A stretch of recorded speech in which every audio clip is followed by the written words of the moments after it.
நீங்கள் கம்ப்ளைண்ட் கொடுங்க மேடம். என் குழந்தைக்கு உடம்பு சரியில்லை, நான் வந்து உங்ககிட்ட ஒரு கேள்வி கேட்குறேன். உங்கள் ஹாஸ்பிட்டலில் இன்ஜெக்ஷன் போட்டு உங்கள் ஹாஸ்பிட்டலில் டேப்லெட் போட்டிருக்காங்க.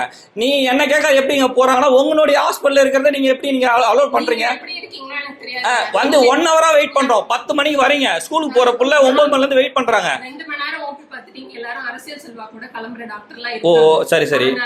ஏங்க அதுக்கு மூடிட்டு கம்மெல்லாம் இருக்க வேண்டிய வார்த்தைலாம் நீங்கள் பேச வேண்டாம், புரியுதுங்களா? என்ன பேசுறீங்க? ஒரு குழந்தைக்கு வெயிட் பண்ணி உங்களை பார்த்தனா நீங்க மட்டும் உங்களுக்கு அறிவு இருக்கா கேக்குறீங்க? உங்களுக்கு எங்க வேணா போய் சொல்லுங்க, யாரு என்ன கம்ப்ளைண்ட் பண்ணீங்கன்னு சொல்றீங்க. இதுதான் நீங்க பேசுறதா? உங்கள்ட்ட பேசணும் அவசியம் இல்லைங்க. வொர்க் இன்டரப்ஷன்க்கே வந்து கேஷன் மேல கேஸ் போடலாம். ஐபிசி என் மேல போடுங்கன்றேன். ஏங்க ஃபர்ஸ்ட் கேஸே உங்களுக்கு டோக்கனே நான் தாங்க நிக்கிறேன். என்கிட்ட என்ன பேசிட்டு இருக்கீங்க?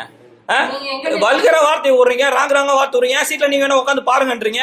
இதுதான் ஒரு ஹாஸ்பிட்டல் சொல்றதா? நான் ஏங்க அதுக்கு தானே இருக்கீங்க? இல்ல அதுக்கு தானே இருக்கீங்க. வாயா போயன்றீங்க, நீங்க மேல கண்ணாம பேசுறீங்க.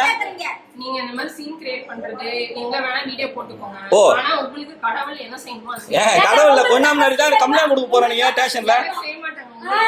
ஃபர்ஸ்ட் ஒரு பொதுவான சோஷியல் சர்வீஸ் பண்ணும்போது அதனுடைய மதிப்பை கொடுங்க.